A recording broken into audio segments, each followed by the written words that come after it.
Même lui aussi un peu chargé, alors ça sera fait en ligne. Après l'hymne national, on va passer, ça sera le mot de circonstance du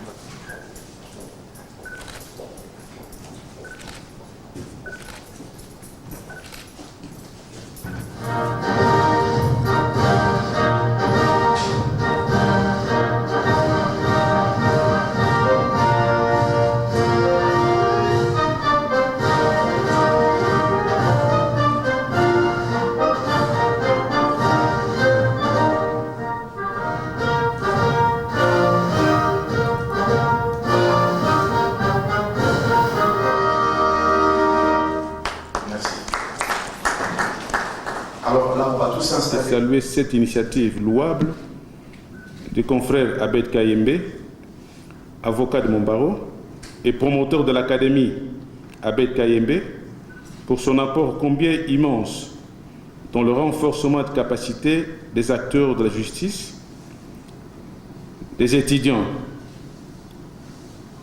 des chercheurs de divers horizons scientifiques. Prenant la parole dans ce cadre purement scientifique, je tiens vivement à encourager tous les participants en s'employant à travers cette première édition à dégager en République démocratique du Congo et suivant le vœu des législateurs communautaires WADA, l'assiette de biens insaisissables ou échappant à la saisie judiciaire.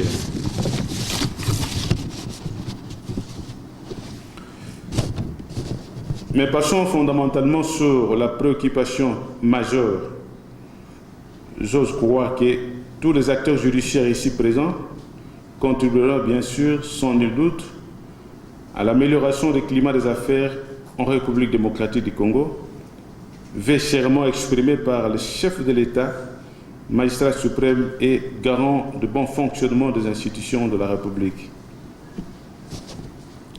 Sur cette note d'espoir, je souhaite aux promoteurs de l'Académie Abed Kayembe bon vent pour cette belle initiative de formation continue des praticiens du droit et aux participants un bon déroulement de ces assises et plein succès dans vos ministères et carrières respectives. Je déclare alors ouvertes ces assises et je vous remercie. Merci Maître Émile. Alors, après cette belle déclaration de Maître Émile Muchembe Wembo, le bâtonnier, nous allons comprendre aussi la vision, parce que là, tout est décanté, tout est déclenché. Nous allons inviter maintenant, par une brève présentation, nous allons inviter Maître Abed Kayembe, le promoteur de la vision, qu'il fasse une brève présentation de la vision Académie Abed Kayembe. Maître Abed. Je tiens à remercier également tous les participants, le haut magistrat qui sont ici représentés. Nous remercions également le greffier et les huissiers de justice, nous ne vous avons pas oublié, les juristes d'entreprise, le juriste de formation et les juristes en formation. Nous sommes très encouragés par votre venue, votre présence à cette première assise et le devoir nous impose de vous dire la vision, qu'est-ce qui nous a animés, qu'est-ce qui nous a poussés à pouvoir créer cette Académie Abed Kayembe et c'est ici l'occasion pour nous de vous faire cette confidence et avec la presse pour partager la vision. Alors, l'Académie Abed Kayembe, sa raison d'être, elle est tout trouvée, c'est que nous avons ressenti la nécessité d'avoir ici, en République démocratique du Congo, vraiment de trouver un cadre, de chercher un cadre de recherche ensemble, un cadre d'échange, de partage du droit, mais aussi d'expérience, parce que cela n'est pas très organisé au point de vue institutionnel. Alors nous nous sommes proposés de donner ce cadre pour le magistrat, pour les avocats, pour les huissiers, pour les greffiers, les juristes d'entreprise. On a des préoccupations brûlantes au quotidien de nos vies. Où est-ce qu'on peut se retrouver pour en parler? Et donc c'est ici la raison d'être de cette création Académie Abed Kayembe, qui vise justement à donner aux acteurs judiciaires ici en République démocratique du Congo, mais également, parce que nous parlons de droit des affaires, pour tous ceux de l'espace OHADA, et je crois qu'il est dans la salle ou pas où représenté, le bâtonnier du barreau de Brazzaville nous a contacté et il a dit que soit par lui-même ou par son représentant, ils vont traverser, et s'il est dans la salle ou son représentant, il peut aussi se manifester et nous serons honorés. Donc c'est donc important de le savoir. Donc l'objectif, ce n'est pas que nous, mais c'est aussi pour tous ceux qui sont dans l'espace OHADA. Alors, c'est quoi son utilité? Alors, nous avons quelques points d'utilité. Nous avons pensé, premièrement, un cadre de l'élite congolaise, où les crèmes de l'intelligence de savants de droit, nous allons nous retrouver, et plus spécialement de praticiens de droit, où nous allons commencer à discuter de toutes les questions du droit en général et du droit des affaires. Comme l'a introduit le bâtonnier, le vœu exprimé du chef de l'État, c'est l'amélioration du climat des affaires. Et comment chacun de nous, acteurs judiciaires importants, nous pouvons faire pour améliorer les climats des affaires en République démocratique du Congo. Deuxièmement, c'est aussi un centre de formation. Un centre de formation où nous venons être équipés, et ceux qui sont équipés, nous venons être consolidés donc, dans notre savoir, afin de pouvoir mieux servir la nation. Parce que, dit-on, avec raison, Sartre l'a dit, on connaît en partie. Et donc nous donnons cette occasion à chacun de nous de venir étendre sa connaissance ou de les consolider à travers le renforcement des capacités. Et pour cette première session, nous allons tous nous focaliser sur les saisies judiciaires. Autre raison qui nous amène, c'est également un cadre idéal de confronter la théorie du droit que nous avons apprise à l'université avec la pratique du droit. Et donc c'est pourquoi il y a un très beau mélange qui est fait des intervenants. Ce sont des professeurs d'université avec casquette de praticiens. Donc le choix n'est pas un hasard, mais il est tout indiqué afin de pouvoir avoir ce mélange. On confronte et la théorie et la pratique du droit. Mais nous voulons aussi, par cette Académie Abed Kayembe, être le laboratoire de traitement de mots sociétaux. Donc tous les mots qui lient notre société peuvent trouver des réponses par ici. Nous pouvons commencer à réfléchir et résoudre tous les problèmes, certaines dérives judiciaires. Et quand je dis judiciaire, que l'attention ne soit pas seulement limitée aux magistrats, parce que nous sommes tous acteurs de justice, huissiers, greffiers, avocats. Donc il s'agit de tout ce problème des dérives judiciaires et des défis nationaux ou étatiques, afin que ici dans ces laboratoires puissent sortir de remèdes. Si dans le laboratoire pharmaceutique de la Covid, il est sorti des vaccins, ici nous pouvons aussi avoir des vaccins de droit pour assainir le climat des affaires. Voilà, c'est quoi, pourquoi l'utilité de cette académie. Alors, quels sont nos buts que nous sommes en train de poursuivre et où nous comptons, avec votre participation, poursuivre et atteindre? Vous en aurez quelques objectifs. C'est mettre à jour les compétences des usagers et des praticiens de droit, qu'on a cité si haut, le magistrat, les avocats, les huissiers, les greffiers, sur toutes les questions du droit en général et le droit des affaires en particulier, parce que comme on l'a appris, le droit économique est dynamique. Et donc face à un tel droit des affaires très dynamique, vraiment la mise en jour s'impose, sinon tu vas attraper les virus de l'ignorance, le virus de l'arbitraire et des licéités. Donc nous voulons éviter les virus, parce que si vous ne vous mettez pas à jour, même votre téléphone réclame les mises à jour, parce que si vous ne le faites pas, vous serez anachronique et vous serez vulnérable au virus. Et le premier virus que nous, en tant que praticiens, que nous devons éviter, c'est l'ignorance. Encore que notre constituant ne se montre pas, comment dirais-je, tolérant sur l'ignorance, à l'article 62 de la Constitution, il est clairement dit « Nul n'est censé ignorer la loi ». Donc, nous n'avons pas le choix, nous devons connaître, et donc c'est ça l'objectif que nous voulons, à travers cette assise et votre contribution, atteindre au cours de cette première session et de ses suites. Nous voulons aussi réduire significativement les erreurs judiciaires. Si tu peux rentrer, les erreurs judiciaires, donc dans l'interprétation que dans l'application du droit. Et nous n'avons pas choisi au hasard le thème parce que nous avons sérieusement de soucis d'interprétation en ce qui concerne aussi bien. Il y a un bruit de fond s'il vous plaît. Donc nous avons des erreurs d'interprétation aussi bien en ce qui concerne l'étendue, l'assiette, le procédé des saisies judiciaires que de ses suites. Et c'est pourquoi, à travers cette première édition, tous, magistrats, avocats, huissiers de justice, agents d'exécution et greffiers, nous devons avoir le même entendement. Le juriste d'entreprise qui occupe très souvent pour le tiers saisi, nous devons avoir le même entendement sur l'assiette et sur le procédé. Et enfin, comme objectif, c'est d'unifier, harmoniser le vu doctrinal sur les questions de droit, mais aussi le jurisprudence congolaise.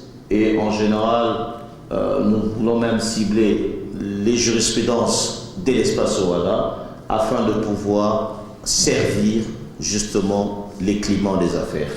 Et voilà, je crois que s'il y a un dernier point, avec, voilà, donc c'est améliorer aussi l'appareil judiciaire, améliorer l'administration d'une justice saine, équitable et contributive, non seulement à l'amélioration du climat des affaires, mais au développement sociétal de nos nations.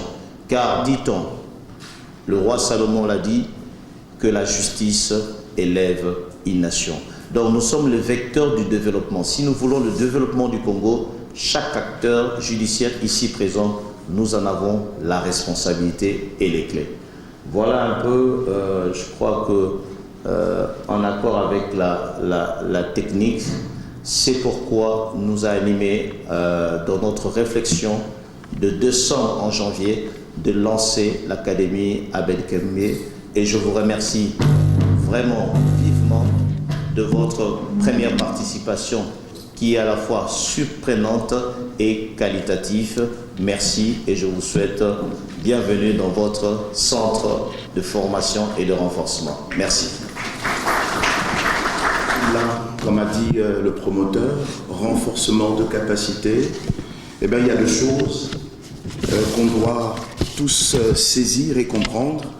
Et sans plus tarder, nous allons passer directement, je crois que si la technique elle est prête, pour déjà balancer l'intervention de notre premier intervenant.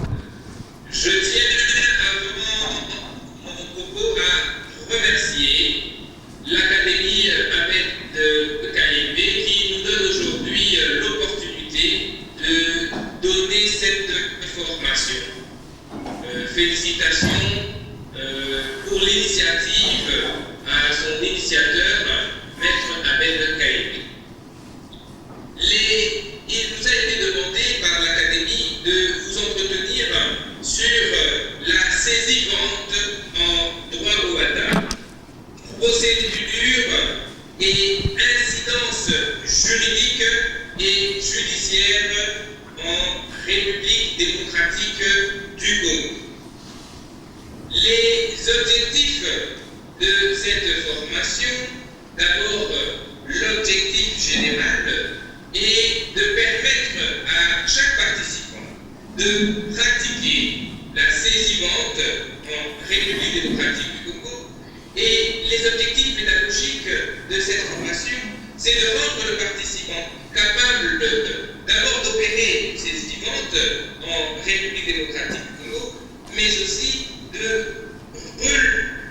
relever les actifs et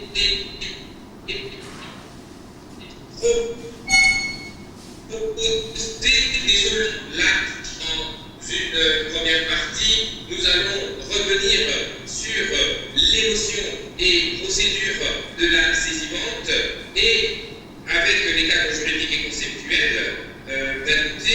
Et dans un deuxième chapitre, nous allons nous attaquer sur la problème de la saisie-vente avec le commandement préalable et l'opération de saisie, la vente et la distribution du prix. Et dans une deuxième partie, nous allons nous attarder un peu sur les incidences juridiques, les incidences judiciaires, avec d'abord les avancées de l'acte uniforme et ensuite les difficultés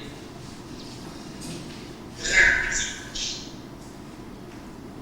À l'issue de cette formation, l'apprenant doit être capable de procéder à une saisie-vente. Il doit être capable d'identifier les difficultés dans la pratique de la saisie-vente et enfin être capable de trouver et appliquer des solutions pratiques à la saisie-vente. Pour saisir, et retenez que la saisie-attribution 1 se pratique par un huissier de justice ou agent d'exécution. Ici, on n'a pas encore défini clairement qui est agent d'exécution.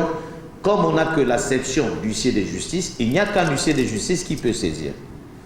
Et la loi sur l'USARIA dit clairement là où les huissiers ne sont pas installés, alors les greffiers près les juridictions font office des huissiers de justice en attendant l'installation effective des huissiers de justice. Donc, principalement des huissiers de justice, subsidiairement, à défaut des huissiers de justice, là où il n'y a pas installation d'huissiers de justice, ce sont les greffiers qui continuent à faire ce travail. Et c'est votre droit, sinon mieux, votre devoir, tiers saisi, de vérifier la qualité de personnes qui viennent pratiquer des saisies entre vos mains.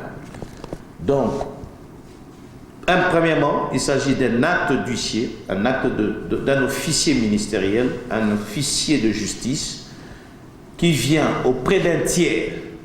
Donc, il s'agit d'un tiers qui reçoit cela. Donc, il y a une trilogie. Principalement, on a un créancier. Et de l'autre côté, nous avons les débiteurs. Mais quelqu'un d'autre s'en mêle, un tiers. Et ce tiers-là, c'est lui qui reçoit l'acte de saisie.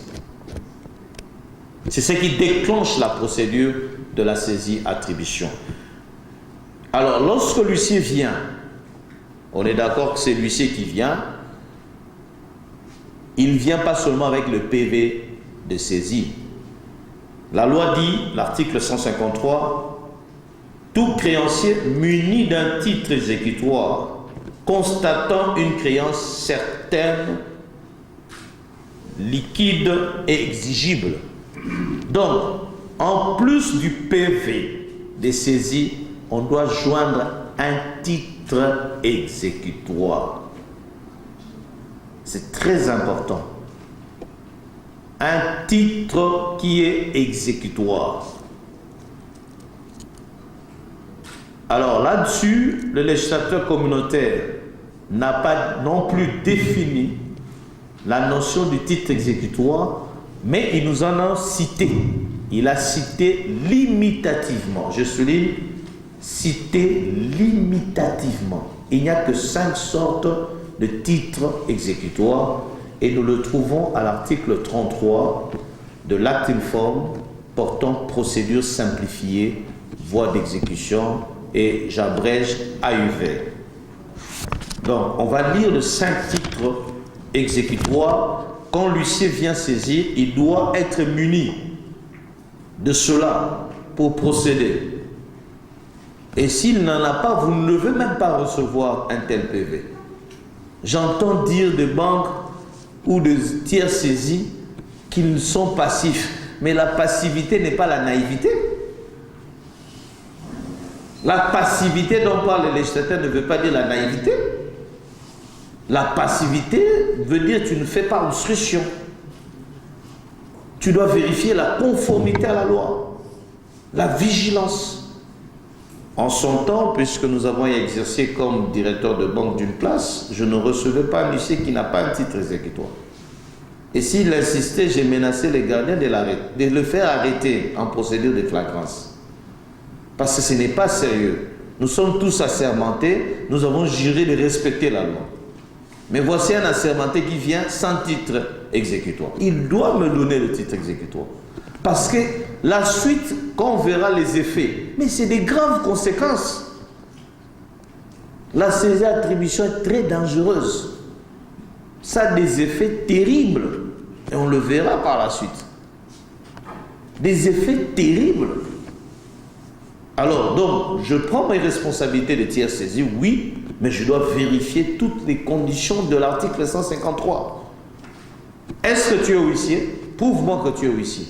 C'est mon droit. S'il y a des intrus parmi les avocats, des intrus parmi le corps de défenseurs judiciaires, des intrus même, certains sociologues sont devenus des chefs de juridiction dans ce pays. A fortiori, une jeune corporation qui peine à se mettre en place, il n'y aurait pas des intrus. Mais c'est être naïf. C'est être naïf. Il faut être très vigilant. Demandez cela. Carte d'identité, prouve-moi. Sinon, PV, tu le renvoies. Il ne va rien faire. Parce qu'il sait qu'il doit être il doit justifier sa qualité. 2. Exiger tiers saisie. Exiger le titre exécutoire. Je disais, c'est l'article 33 qui nous donne le 5 titres exécutoires sans une fois de plus définir le titre exécutoire, mais le législateur prend le soin de les citer nommément et limitativement. On est à l'article 33. On est tous là, on m'a trouvé. D'accord, je vais lire. Constituent des titres exécutoires. 1. Les décisions juridictionnelles revêtues de la formule exécutoire et celles qui sont exécutoires sur minute. 2. Les actes et décisions juridictionnelles étrangers, ainsi que les sentences arbitrales déclarées exécutoires par une décision juridictionnelle non susceptible de recours suspensif d'exécution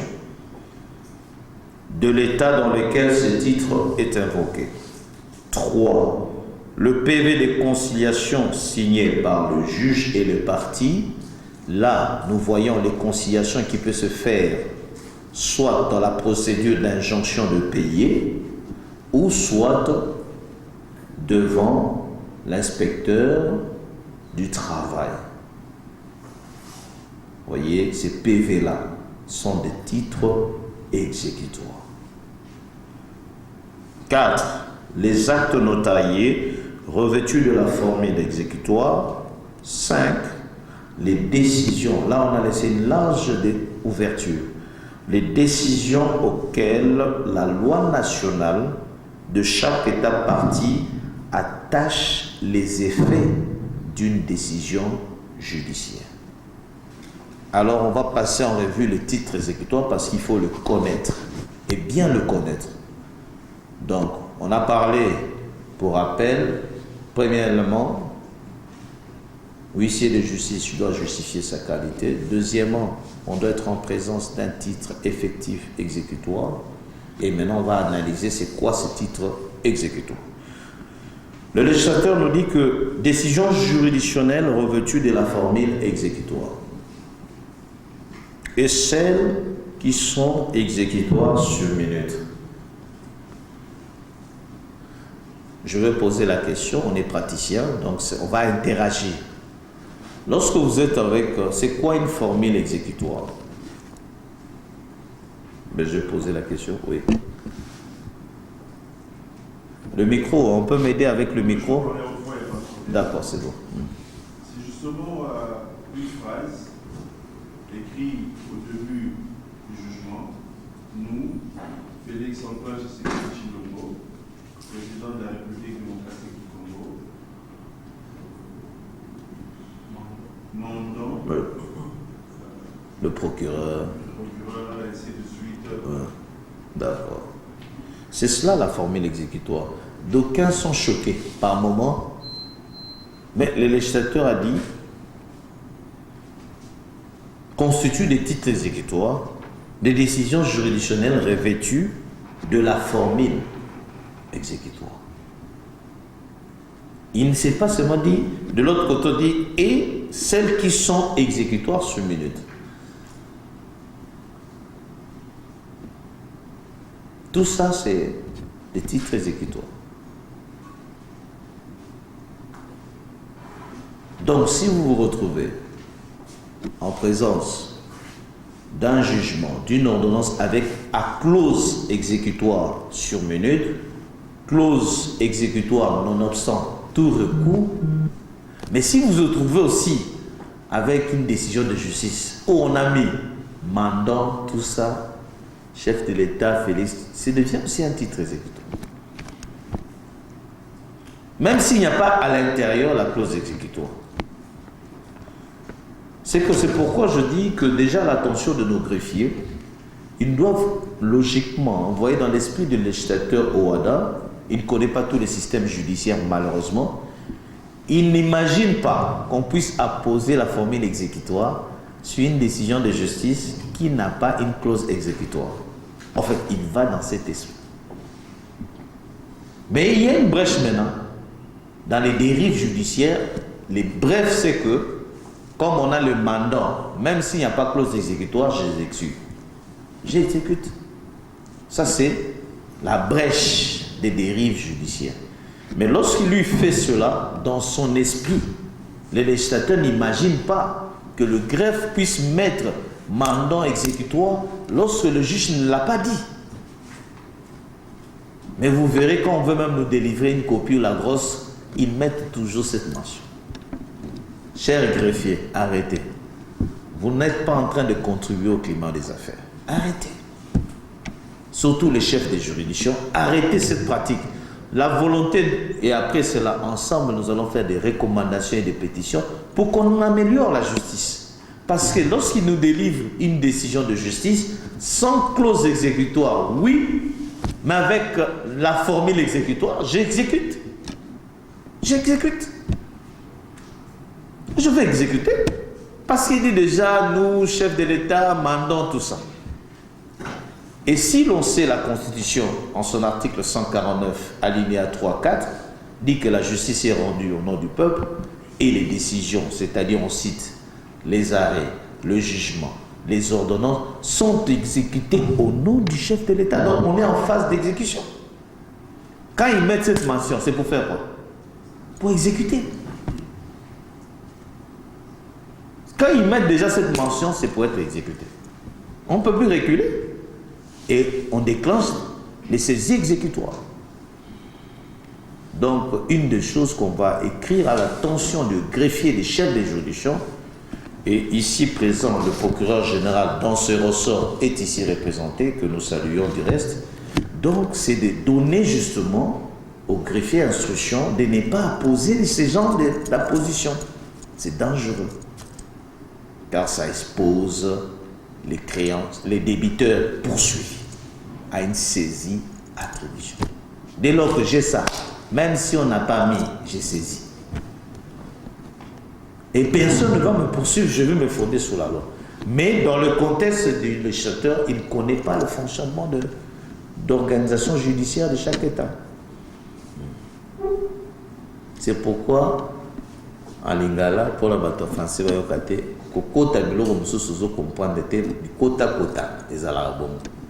nous entrons dans des choses que nous ne maîtrisons pas. En adhérant, ce sont des choses qu'on a acceptées comme telles. Mais or, ailleurs, c'est quelque chose de modèle, on appose la formule exécutoire quand la décision est assortie de la clause exécutoire. Mais pas chez nous.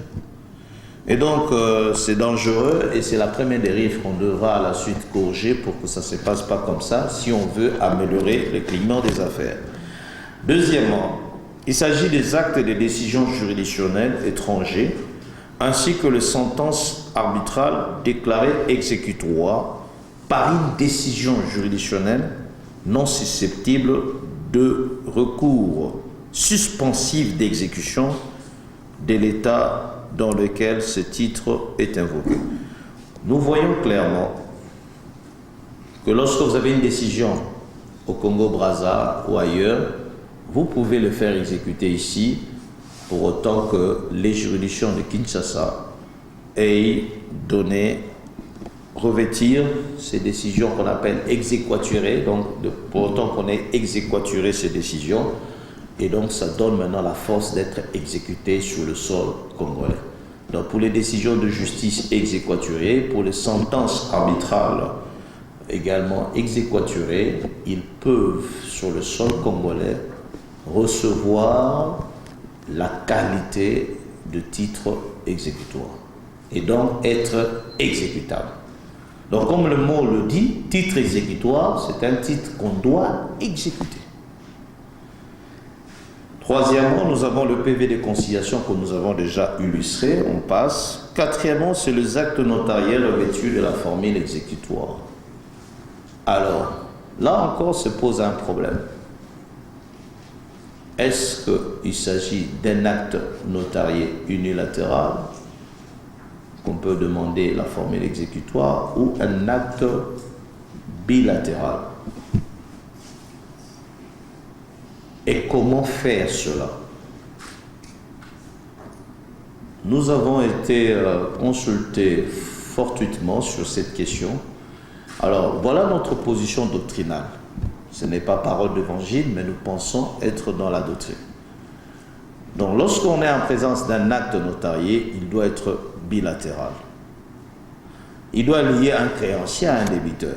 Parce que sinon, tu ne vas pas me poursuivre un acte qui n'est ni que toi. Non, ce n'est pas un sens. Parce que nous sommes dans un schéma qu'un créancier est en train de poursuivre un débiteur. Ça, c'est ma position doctrinale qui n'est pas parole d'évangile. Donc, il faut que, si je dois te poursuivre, il faut que nous ayons signé contractuellement et qu'il naisse une obligation. Et l'obligation, c'est la relation, le lien juridique entre un créancier et un débiteur. C'est ça la notion de l'obligation. C'est ça la notion de l'obligation. Donc, il faut d'une part, il y a un créancier et un débiteur. En ce moment-là, on peut aller notarier interacte. Deuxièmement, la position de la formule judiciaire n'est pas faite en l'absence d'une clause qui la consacre dans le contrat. Titre exécutoire, il faut que les deux parties conviennent que dans la convention, nous convenons qu'on appose, parce qu'il faut la volonté commune. Sinon, il n'y a pas convention. Il n'y a pas convention. Il faut accord de volonté, au moins de deux volontés. Donc, il faut qu'il y ait une clause, on dit clairement, telle disposition, soit je mandate mon créancier d'aller obtenir la formule exécutoire, ou bien nous, les deux là, nous irons nous présenter devant le notaire, après avoir notarié notre acte, qu'il puisse y apposer la formule exécutoire. Et en ce moment-là, vous n'avez même plus besoin de jugement, vous venez d'obtenir et de faire vous-même votre jugement. Ça devient un titre exécutoire. C'était ça l'importance. Il faut que ça soit tout dans la convention. Et c'est dans la convention qu'on dit également qu'on va notarier. Hein. Vous savez ça. Ce n'est qu'au Congo, il n'y a pas une clause d'authentification. Quelqu'un va notarier. Et le notaire notarie. Non. Ça fait partie des clauses d'accord. Parce que moi, je peux signer un contrat et je veux qu'il reste sous seing privé. Je peux signer un contrat, mais je veux qu'il reste sous seing privé. Je ne veux pas qu'il soit notarié. Donc, il faut l'accord de volonté en tout et pour tout. Aussi bien pour notarier que pour faire apposer la formule exécutoire. Cinquièmement, il s'agit des décisions auxquelles la loi nationale de chaque État partie attache les effets d'une décision judiciaire. Alors là, Je vais encore poser la question et puis on va voir ensemble et on va terminer sur la définition du titre exécutoire. Je n'aurai que cette fois-ci le gender parce que nous sommes dans un cadre de droit et les droits humains nous obligent la parité. Et donc, on va donner parole à une dame pour nous dire qu'est-ce qu'elle entend. Si le micro peut déjà être tenu, au cas où les voix féminines ne peuvent pas porter très haut, comme la voix masculine, qu'on puisse nous répondre. La parole est libre, le micro est disponible. Les mamans, les confrères, les magistrats, vous pouvez nous dire, dans cet exemple 5.5, qu'est-ce qui sont des décisions nationales auxquelles la loi attache un titre, les effets d'une décision de justice. C'est bon, ils ont fait l'abstention sur leur voix, ils ne vont pas me traiter que je ne donne pas la parole aux dames, nous passons. Alors, il s'agit naturellement, en droit congolais, des actes administratifs ou des décisions administratives. Les actes administratifs ou les décisions administratives en République démocratique du Congo ont les mêmes effets qu'une décision de justice. Et cela part de deux principes. On parle de le principe du privilège et le principe d'exécution d'office. Droit administratif, tome 1 du professeur Kabange, on peut mettre VTP, on peut mettre Yuma, c'est cela la base. Ce privilège d'office, c'est quoi? Le privilège, c'est terrible ces privilèges-là. Ce principe du privilège-là, c'est terrible. Contrairement aux particuliers, nous, les personnes physiques sans pouvoir exorbitant, si je veux me faire justice, je vais demander au juge de constater que mon droit a été violé et d'en ordonner l'exécution. Ça, c'est nous les particuliers. C'est sur nous que s'applique « Nul ne peut se rendre justice ». Mais en République démocratique du Congo et dans ce domaine du droit administratif, l'administration publique dans son ensemble dispose de pouvoirs exorbitants. Ils n'ont pas besoin de juges. Et ils n'ont pas besoin de juges. Il prend sa décision. C'est déjà un titre exécutoire. Et là, vous verrez par exemple les avis à tiers détentaires en matière fiscale. Il te facture tant, il saisit l'argent. Il n'a même pas besoin d'aller voir le juge pour lui autoriser d'aller bloquer le compte. Les administrations fiscales, parafiscales, douanières et j'en passe. Et donc, si par malheur, tu tombes sur une décision administrative, celle-là, c'est un titre exécutoire et donc qui a les mêmes effets d'une décision de justice. C'est toujours bien de le savoir, c'est ça l'intérêt de cette école, afin de comprendre les différents titres. Nous avons commencé en retard, mais nous allons finir dans le délai, sauf si la majorité nous accorde de poursuivre, parce qu'il nous reste 30 minutes pour respecter le temps de clôture de la première journée. Donc si on estime qu'on peut s'arrêter là, moi je suis partant, j'arrête ici et ça me permet de recevoir vos questions. Pour que je prenne cet argent, mais si tu n'en as pas, n'attaquez pas inutilement. Et avocats, ne conseillons pas ce genre de choses. Ça ne contribue pas au climat des affaires, chers confrères. Quand c'est bien, avançons. Quand c'est changeons de fusil d'épaule, parce que l'article 245 de la loi dite foncière dit quoi? Le bien présent et à venir sont les gages communs de ces créanciers. Attendez le zangi, le momona. Il aura une maison, il va acheter un bien. Sois patient. Ce n'est pas iketnouk, non. Le recouvrement, c'est la patience. Vous voyez même les guépards, comment il fait. Les lions, il prend son temps, ça se prépare. Si tu rates aujourd'hui, mais demain, tu attends. Tu t'informes sur ton débiteur. Il a acheté, il a signé de contrat, et dès que tu as cette information, tu tombes dessus. Et les chemins les plus courts. Tu peux même aller par le parquet pour prendre des réquisitions d'informations. Au moins, tu es chirurgical. Et ils vont demander aux banques, aux conservateurs, toutes les informations. Dès que c'est arrivé au niveau de parquet, tu obtiens l'autorisation du PG en bonne et due forme.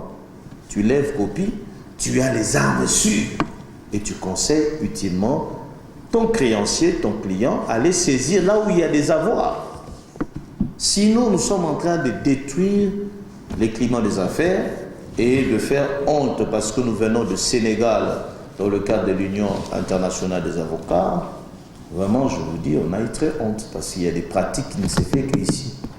Et tous sont adhérés au droit au WADA. Ils les lisent comme nous, mais l'application diverge ici. Et tous, ils ont le même code. Mais nous, ici, on l'utilise très très mal. Très très mal. Donc c'est l'intérêt de cette académie que nous ayons de même vie doctrinale. N'attaquons pas un tiers entièrement tiers. Même si tu as des relations aux cours et tribunaux, n'use pas de ces relations. Et surtout, n'induisons pas en erreur le magistrat qui doit statuer en toute légalité. Voilà, tel était important de parler un peu de cet article qui, sans définition, nous donne les caractéristiques et la nature juridique de saisie-attribution. Maintenant, des effets. Premier effet de cette saisie, c'est l'article 154. Et c'est très redoutable, cet effet-là. Premier effet, nous avons l'article 154. Il est dit ce qui suit. L'acte de saisie emporte à concurrence de sommes pour lesquelles elle est pratiquée, ainsi que tous ses accessoires, mais pour ce montant seulement, attribution immédiate au profit du saisissant de la créance saisie disponible entre les mains du tiers. C'est trop philosophique, trop juridique, on va les simplifier. 1. Dès lors qu'on saisit, l'argent rend et devient indisponible. C'est-à-dire le débiteur ne peut plus y accéder. On met ça sous la main, les sceaux de la justice. L'huissier bloque ça. 2. C'est le tiers qui devient le gardien d'office par la volonté du législateur. Donc, au lieu de le déposséder, on charge comme gardien de cet argent le tiers saisi. On dit, toi, tu vas garder cet argent. Mais 3, juridiquement, ce bien-là quitte le patrimoine du débiteur, il est déjà entré dans le patrimoine du créancier. C'est ça l'effet immédiat d'attribution. Donc il y a un transfert juridique de cette somme d'argent. Ce n'est plus l'argent, pour illustrer, ce n'est plus l'argent des Talifs, c'est devenu l'argent de Madame Marie-Josée. Donc, débiteur, dès qu'on te saisit dans une banque de la place, transfert direct. Mais juridiquement transféré, mais comptablement non décaissable. On laisse une période pour les décaisser. Mais juridiquement en banque, comment ça se passe? Dès lors qu'on vient saisir, on enlève ça dans le compte du client. La banque a des comptes internes. Comme il est désigné comme séquestre gardien, il met ça dans son compte interne. Il précise au profit de Madame Marie-Josée. Comme ça.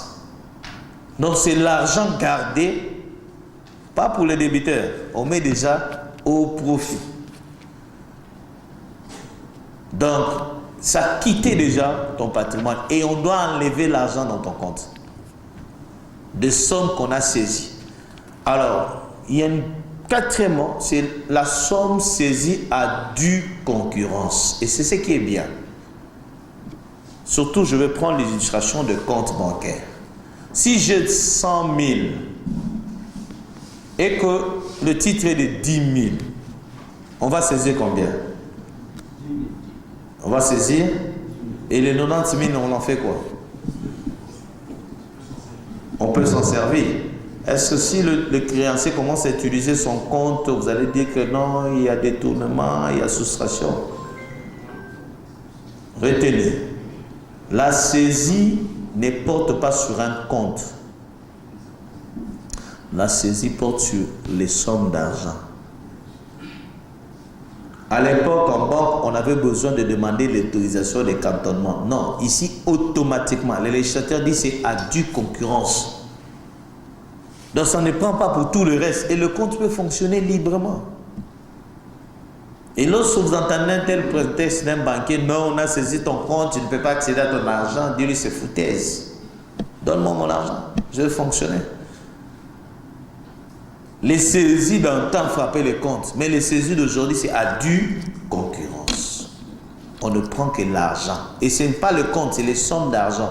La loi n'a pas dit c'est une saisie de compte. Non, c'est une saisie de somme d'argent. On ne saisit pas le contenant, on saisit le contenu, les avoirs. Point barre. Et donc, on ne va pas dire on a saisi, maintenant le compte ne doit plus fonctionner. Non, c'est l'aberration. Automatiquement, on prend seulement le sang, on met dans un compte interne, on dit c'est au profit du saisissant. Point barre. On attend parce que lui, la loi lui dit tu es ses caisses. Tu ne dégages, tu ne lui donnes pas l'argent, tu gardes pour qu'il n'organise pas non plus son insolvabilité. Donc, le législateur OHADA est 50-50. Il n'est ni pour le créancier, ni contre les débiteurs. Il est au milieu du village. Et c'est pourquoi il a mis l'arbitre entier, qui ne peut pas décaisser, mais juridiquement, le bien est déjà au nom. Tu peux même commencer à poser les actes de cession. Ouais. Et sur cette saisie-là, c'est ton argent. Tu veux même déjà faire des commandes en ligne en attendant le paiement. Parce qu'il y a un délai de paiement. On va vous le dire. Donc les effets, c'est l'indisponibilité. Les effets à due concurrence, on bloque le montant. Pour les titres, on poursuit. Et si c'est inférieur, comment on fait? J'ai 10 000, le compte est 5 000, on fait comment?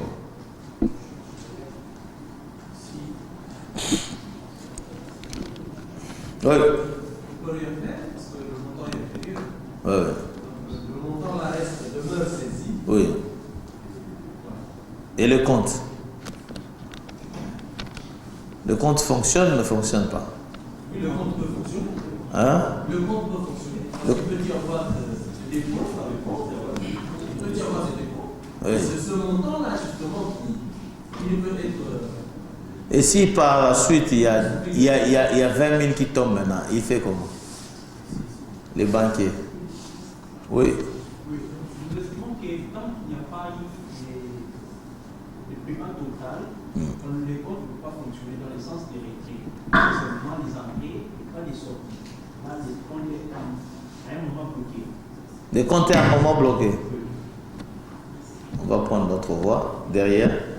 Et étant donné qu'on ne bloque pas les comptes, c'est-à-dire les sommes, le compte reste toujours actif en attendant les biens à venir financiers qui tombent. Ou à d'autres comptes si le banquier peut faire. Parce qu'il s'agit des sommes, on peut vérifier s'il y a des ressources. D'accord. On va donner une dame, vous souffrez que comme une dame s'est manifestée, qu'on fasse l'équilibre.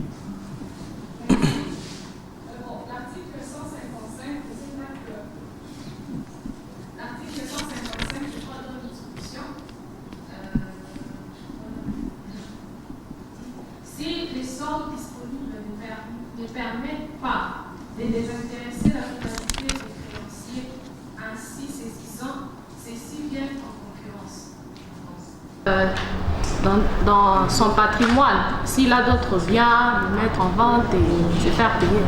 Il n'a que ça dans le compte. 5 000, tu as un titre de 10 000. Il n'a pas d'autres biens à côté. Dans ce compte-là, parce qu'on veut savoir si le compte peut continuer à fonctionner. Et si l'argent maintenant prochainement entre, on fait comment? C'est ça. C'est ça la préoccupation. Mais automatiquement, ça doit être... On saisit directement. On saisit? Ouais. Par quel acte? Le même saisie là?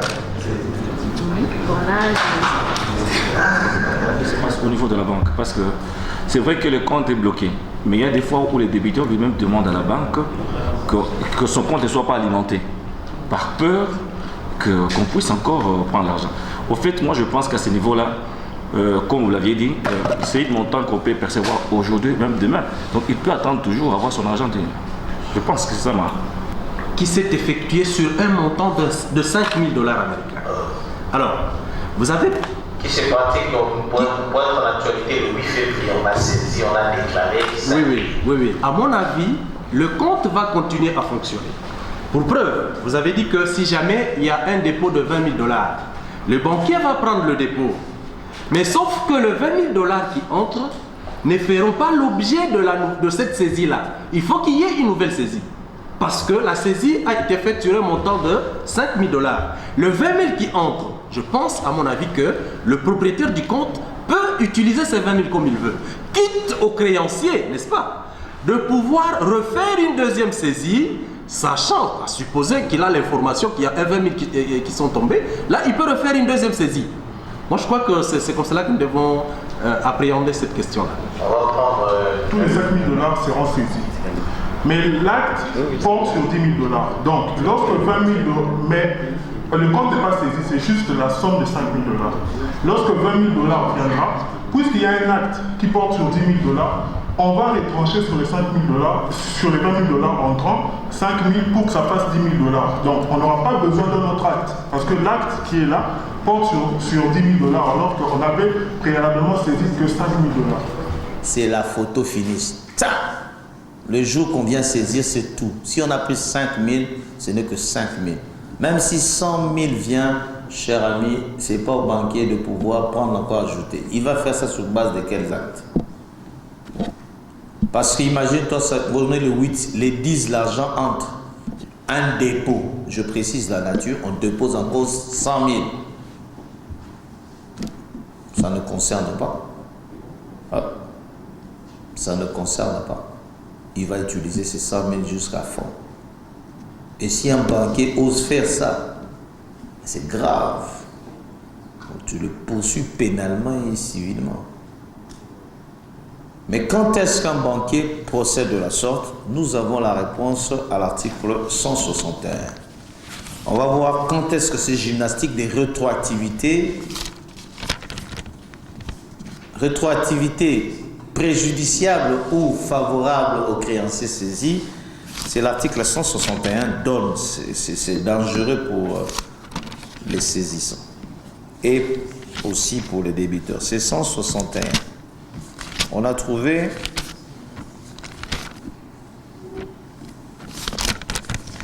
dans 161, il nous est dit: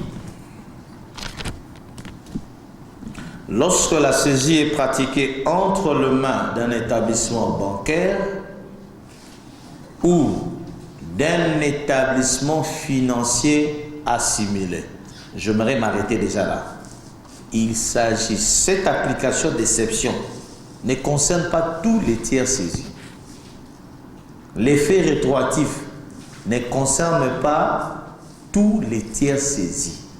Pour tous les restes de tiers saisis, c'est l'effet de l'immédiateté, à l'immédiat. Je suis locataire, je paye les 5, tu viens. Pour le 8, je déclare par exemple que j'ai 500, 1500 sur les 10 000. Et après, le 15, je le paye. Il me demande, donne-moi une avance sur salaire, sur loyer. Je le paye. Tu ne vas pas me dire pourquoi tu as payé. Non, je dois payer. Parce que ça, ce n'est pas concerné par l'effet de rétroactivité. L'effet de rétroactivité d'une saisie ne concerne que deux catégories, les établissements bancaires et les établissements financiers assimilés. Là, nous voyons les microfinances, nous voyons les institutions financières, nous voyons institutions financières, je vais illustrer comme la Sofide. Ce n'est pas une banque, c'est une institution financière. Les banques, je ne vais pas faire leur promotion, ils n'ont pas sponsorisé, mais on les connaît tous, ils sont sur le boulevard de Kinshasa. Ils ne m'ont pas payé pour les sponsors. Donc les banques sont là. Et donc, ça ce sont des établissements bancaires. Mais il y a des établissements financiers assimilés aux banques. Microfinance. Nous avons les institutions financières. Nous avons le FPI, puisque c'est l'œuvre à l'État, on peut citer le FPI. Vous voyez, toutes ces institutions-là sont des institutions financières assimilées. Eux, la suite maintenant on leur dit, l'établissement est tenu de déclarer la nature due et des comptes du débiteur ainsi que leur solde au jour de la saisie. Ils ont des obligations supplémentaires. Ils déclarent la nature de compte parce que dans un délai franc ordinaire, on prend tout le jour, même les dimanches est compté. Mais ici on précise, ouvrable. Si les samedis on n'ouvre pas, on ne comptabilise pas les 15 jours, on enlève samedi et dimanche. C'est très important. Si ça tombe un jour chômé, on enlève les jours chômés. Merci de la diligence. Alors donc c'est important de le savoir, on parle de 15 jours ouvrables qui suit la date de la saisie et pendant lesquels les sommes laissées au compte sont indisponibles. Ce solde peut être affecté, on précise, à l'avantage ou au préjudice du saisissant par les opérations suivantes. Dès lors qu'il est prouvé que, on souligne, les conditions de la rétroactivité, dès lors qu'il est prouvé que leur date est antérieure à la saisie. Vous voyez, photo finish continue, mais l'effet de rétroactivité est possible, mais à une condition, que les actes en question qui peuvent augmenter les sommes saisies ou le diminuer puissent se faire avant le jour de la saisie. Je prends l'exemple. On est le 8, 13 heures. Je pratique la saisie. Le même 8, 12 heures, il y avait un dépôt à la chambre du commerce à la Banque centrale, un effet à recevoir, c'est-à-dire un chèque qui doit créditer mon compte. Vous voyez, ça, c'est antérieur, même si c'est le même jour, le fait que c'est 12 heures, 13 heures, ça va contribuer quand on va recréditer, parce que quand le compensateur finit à la chambre, il va rentrer pour faire les passations des opérations. 48 heures après, l'argent va entrer en mon compte. Ça entre 48 heures, mais c'est réceptionné le 8 à 12 heures. Et quand il mettra, c'est à l'avantage, ça c'est à l'avantage du saisissant, ça va gonfler la mise. Donc même s'il me crédite le 12, ce 12-là crédité va revenir parce que les effets à recevoir, le chèque qu'il a reçu en compensation, était le 8 à 12 heures. Donc c'est antérieur à la saisie. Est-ce qu'on est là? Oui. Alors, ça c'est quand ça intéresse les saisissants. Mais quand ça passe aussi l'inverse, imagine-toi, moi aussi j'avais déjà passé les opérations, j'ai démis déjà les chèques. Et eux, ils ont fait leur remise auprès de leur banquier, on m'a versé aussi les pièces. On regarde, le banquier regarde dans son opération, oui, je déclarais, mais en passant, en regardant, j'avais reçu déjà qu'on débite. Le 8, j'ai réceptionné le 8 à 10 heures. C'est pourquoi on met les heures et les minutes pour vérifier l'antériorité. Ce n'est pas un hasard que les châteurs met ça. Si c'est le même 8 là, c'est venu avant, et que par exemple on avait déjà fait sortir tous les 50 000, ne pleure pas. Ne dis pas que tricherie, non. Le banquier peut revenir sous sa charge et te dire, oui, si je t'avais dit que la situation était comme ça. Dans les 15 jours, on lui laisse la possibilité de changer les déclarations. Mais très souvent, ils ont peur au Congo. Très souvent. Mais une fois, moi j'ai exigé d'une banque avec preuve. J'ai dit, si tu ne déclares pas, moi je te poursuis. Parce que mon client avait remis les évidences avec accusé de réception en des dates avant la saisie. Mais comme la chaîne d'exécution prend du temps de signature, l'huissier vient y saisir. Et par malheur, le juridique déclare sur le banc. Parce qu'il lui est demandé de déclarer. Quand on voit un juriste dans une banque, il doit déclarer. Il déclare. Mais il n'a pas toutes les informations des opérations. Et quand on fait des compensations, l'argent était déjà... C'était 1 200 000 qu'on avait saisi, alors que 800 devait aller en transfert vers City Amérique. J'ai dit non, on avait déjà fait le SWIFT, tout est là. Vous devez déchanger la déclaration. Et on est encore dans les délais d'échanger. C'était comme une aiguille qu'on avait mise sur la gorge. C'était très difficile pour avaler cela. Mais c'est là, c'est ça le bon sens. Et on donne des conditions. On dit 1, au crédit. Ces opérations peuvent affecter le crédit, le débit des sommes déjà saisies. On dit au crédit, les remises faites antérieurement en vue de l'encaissement des chèques ou des faits de commerce non encore portés au compte. Vous voyez les chèques, les effets de commerce, on a les ordres de virement, les ordres de paiement, tous ces effets de commerce. Même la lettre d'échange, tout ça qu'on n'a pas encore passé les écritures, mais reçu antérieurement, peut passer au crédit et être déclaré par la suite. Ça, c'est à l'avantage du saisissant. Mais ça peut se faire aussi au désavantage du saisissant. On dit l'imputation de chèques remis à l'encaissement ou porté au crédit du compte antérieurement à la saisie et revenu impayé. Donc c'est important. Le retrait par billetterie effectué antérieurement à la saisie, le paiement par carte dès lors que leurs bénéficiaires ont été effectivement crédités antérieurement à la saisie. Donc tout c'est l'antériorité. Par exemple, je viens, je tire dans une billetterie. On peut voir les dates, on a des caméras, on sait voir. Je dois retirer l'argent. Problème.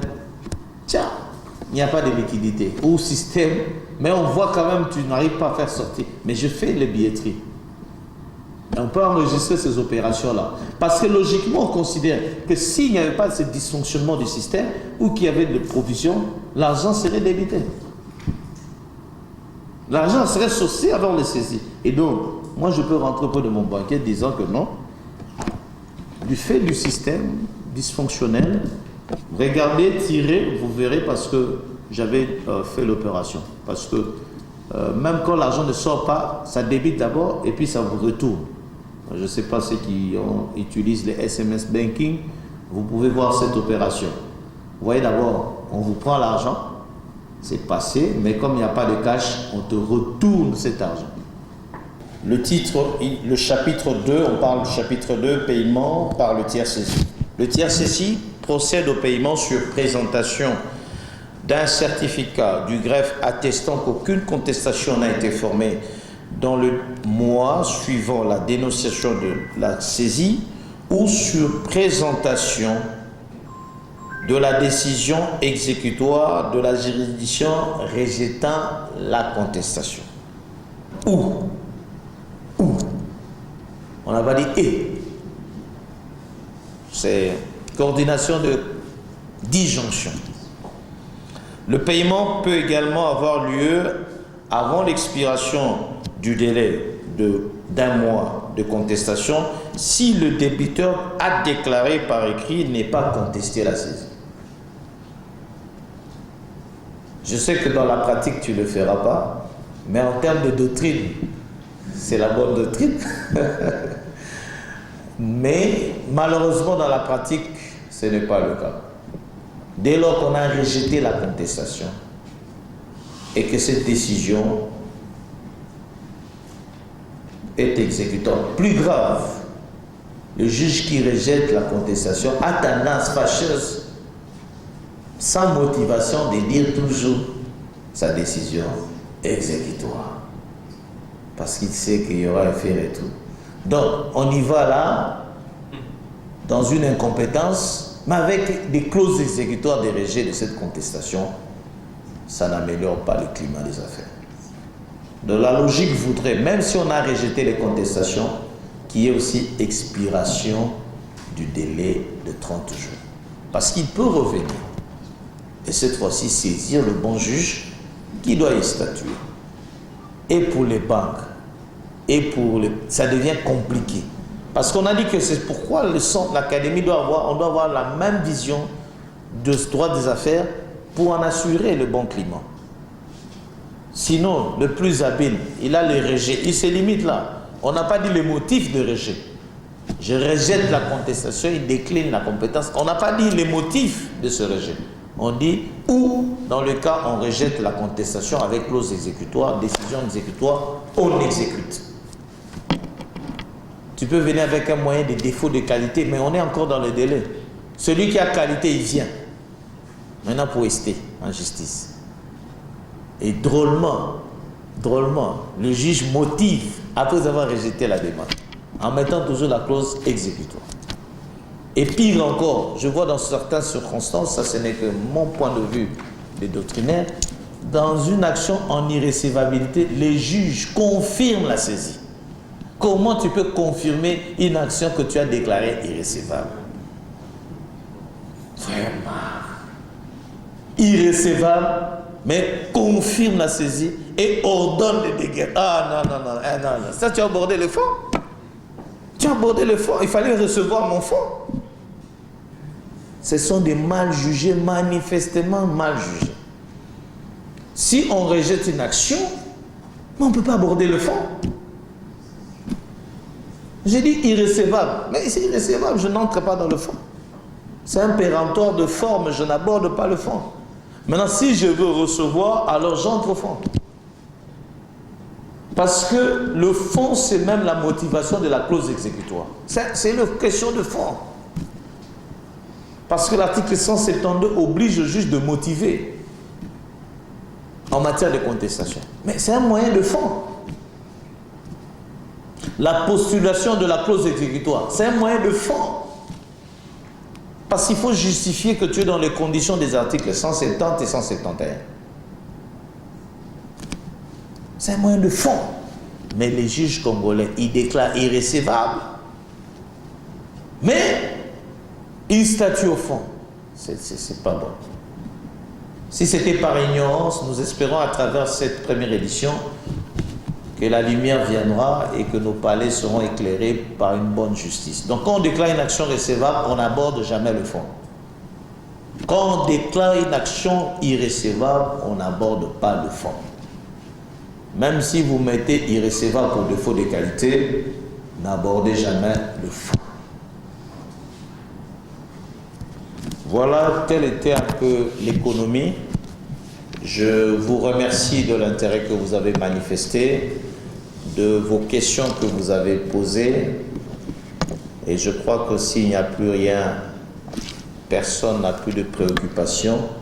Avec la permission du modérateur, nous pouvons poursuivre la suite du programme et terminer cette première journée. À défaut, c'est simple, les banques ont compris, ils disent clairement que l'emprunteur ou le constituant autorise d'ores et déjà par la signature la diligence de cette formalité à la banque. On confie à la banque ou à son délégué ou à l'avocat porteur de cette convention qui est leur expression libre et éclairée. Voilà, donc ce sont des techniques, il faut les disposer. Ça, c'était pour répondre à la première question. La deuxième question pertinente, c'est que dans l'étendue de l'obligation du tiers saisi, il est appelé à collaborer, à partager, à ne pas faire obstruction. Il lui est interdit. Maintenant, lorsqu'il a un délai de contrainte, 5 jours francs, lorsque la déclaration n'est pas faite à la personne directe d'un juriste d'entreprise, mais il ne le fait pas, en paiement de cause de la saisie. Mais dans l'intervalle, si pour sa défense, lors de sa défense ou dans l'intervalle, il déclare même tardivement qu'il n'a pas de relation d'affaires, il déclare même tardivement.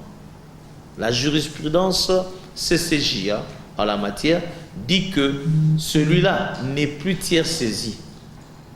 On ne doit pas le condamner, même s'il y a déjà assignation pendante et il vient produire cela. Sa déclaration tardive, il a péché par négligence, mais il ne peut pas être condamné pour cause de la saisie. Par contre, ce qui n'est pas interdit est permis en droit interne. Si de quelque manière que ce soit, vous avez exposé les frais pour la justice, vous avez pris un avocat que vous avez payé qui a plaidé, et que vous avez connu par sa négligence un tel préjudice, vous ne l'attaquerez plus sur pied du droit au HADA, article 38 ou 156, parce qu'il n'a pas qualité de tiers saisi, mais vous pouvez l'attaquer en responsabilité civile pour négligence. Tout fait quelconque ou toute omission, toute négligence de quelqu'un qui cause préjudice, des 159, oblige celui par la faute duquel de faire réparation. Et là, vous ne vous fonderez plus sur les dispositions OHADA, mais vous pouvez l'attaquer maintenant pour cette négligence. Qu'il aurait dû faire son travail dans les 5 jours.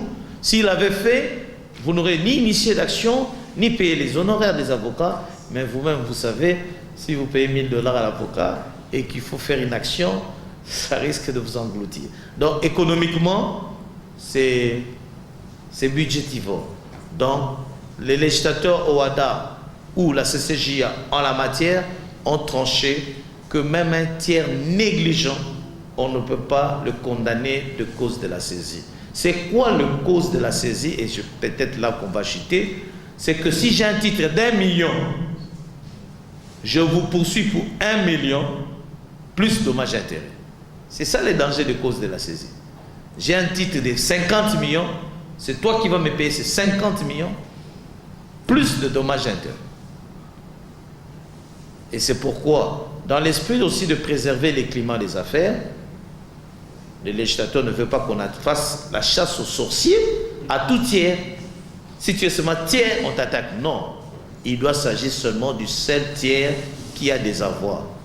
Voilà un peu notre réponse. Et pour chuter, je crois que lors de mon adresse, je l'avais dit que je suis venu en sauvetage. De mon intervention était prévue pour demain et que cela est pris en considération. Mais mon intervention ayant été prévue pour demain, et il y a eu des caprices techniques, je ne peux pas, même le Maître Jésus ne disait pas-il à ses disciples, renvoyez pas la foule, ne le renvoyez pas, faites-le vous-même, hein, mangez. Et donc j'étais dans cette obligation de vous faire manger la science du droit sans vous renvoyer, sinon on serait obligé de vous dire de rentrer. Et donc, si j'ai fait mon exposé sans support, le support suivra. Il est prévu à la fin, tous les professeurs ont envoyé leur support, tous les intervenants vont envoyer leur support, de faire une compilation de support qui sera modestement mis à votre disposition, moyennant le coût d'impression et des compilations. Je crois que on vous reviendra, mais à première estimation, on parlait de 10 à 15 parce qu'on veut faire des rélures, compiler, mettre tout ça. qu'on vous mettra à votre disposition le support. Dans l'intervalle en salle, puisque tous les autres intervenants qui restent, ils vont intervenir en présentiel. Le seul qui était en dehors de la circonscription de Kinshasa, c'était l'intervenant de ce jour, et on a vu les limites de notre câblage. Donc, on a vu ces limites de Moanda jusqu'à aujourd'hui. L'Internet n'est pas fluide, et nous espérons que vous avez été au moins servi, comme sur recommandation du modèle de Christ.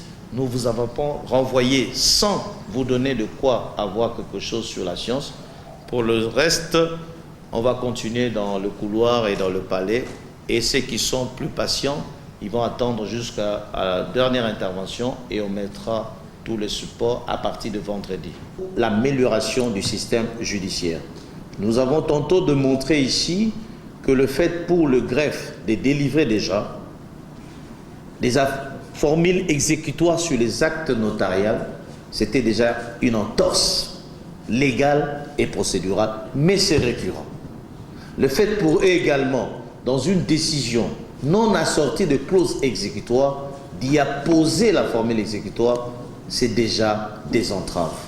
Mais si ça reste seulement dans ce 4 coins du mur, notre système ne connaîtra pas l'influence et l'amélioration poursuivie dans le cadre de cette vision ABED KMB Academy. Donc nous comptons sur chacun d'entre nous. Nous espérons que vous serez très nombreux demain, et que chacun d'entre nous, nous savons que le partage est gratuit, mais la salle est payante, et nous comptons sur vos contributions aussi autant que possible pour nous permettre de continuer et de poursuivre ensemble l'aventure. Sur ce, veuillez vraiment recevoir ma gratitude envers vous, parce que grâce à vous, cette vision prend corps. Elle était pensée, mais elle est matérialisée par votre venue. Et j'espère, comme le Christ a pu influencer avec 12 disciples, ici en sortira plus que 12 disciples afin d'influencer les systèmes judiciaires congolais. J'ai dit et je vous remercie. Merci beaucoup. Alors, on va tous se lever pour l'hymne national. Alors, nous rassurons.